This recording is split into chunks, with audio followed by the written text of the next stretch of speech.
বারবার বাধা হয়ে দাঁড়াচ্ছে চোট, কিন্তু সব বাধা পেরিয়ে বিশ্বকাপের আগে নিজের যোগ্যতা প্রমাণে মরিয়া ব্রাজিলিয়ান মহাতারকা নেইমার। চোট নিয়েই ক্লাবের জার্সিতে ফাটিয়ে খেলছেন স্যান্টোস তারকা। হাঁটুর যন্ত্রণা উপেক্ষা করেই স্যান্টোসের হয়ে হ্যাট্রিক করলেন নেইমার। সেই সঙ্গে অবনমনের আশঙ্কা থেকে বাঁচিয়ে নিলেন নিজের ক্লাবকে। ব্রাজিলিয়ান সেরি আতে নেইমারের হ্যাট্রিকে জুভেন্টুসকে ৩-০ গোলে হারালো স্যান্টোস। এই ম্যাচের আগে শেষবার নেইমার হ্যাট্রিক করেছিলেন ২০২২ সালের এপ্রিলে। তখনও তিনি পিএসজির হয়ে খেলতেন তিনি। দিন কয়েক আগেই বাঁ হাঁতুর চোট নিয়ে মাঠের বাইরে ছিটকে যান তিনি। সেই চোট সারাতে মরশুম শেষে আর্থ্রোস্কোপিক সার্জারি করাতে পারেন ৩৩ বছর বয়সী তারকা। আপাতত পেন কিলার নিয়ে তিনি খেলা চালিয়ে যাচ্ছেন।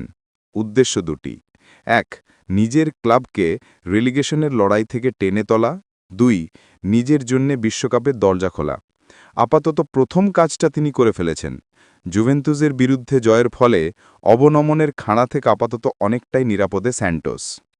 কিন্তু দ্বিতীয় দরজাটা এখনও খুলবে কিনা নিশ্চিত নয়। আসলে বহুদিন ধরেই ব্রাজিল দলের বাইরে নেইমার। ব্রাজিলের হয়ে শেষবার খেলেছেন ২০২৩ সালের অক্টোবরে। এমনকি পরের বছর বিশ্বকাপে ব্রাজিল কোচ কার্লো আনসেলোত্তি যে দল পরিকল্পনা করছেন, তাতে নেইমারের জায়গা হবে না বলেই মনে করা হচ্ছে।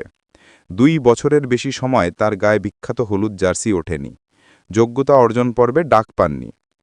কিন্তু নেইমারের জন্য সমস্যার বিষয় হল, অ্যানসেলোত্তির অধীনে একটা ম্যাচও তিনি খেলতে পারেননি, যার ফলে তাকে সেভাবে পরীক্ষা করে নেওয়ার সুযোগ পাননি ইটালীয় কোচ। বরং তিনি নেইমারের বিকল্প হিসেবে একঝাঁক তরুণকণি দিয়ে দল সাজিয়ে ফেলেছেন।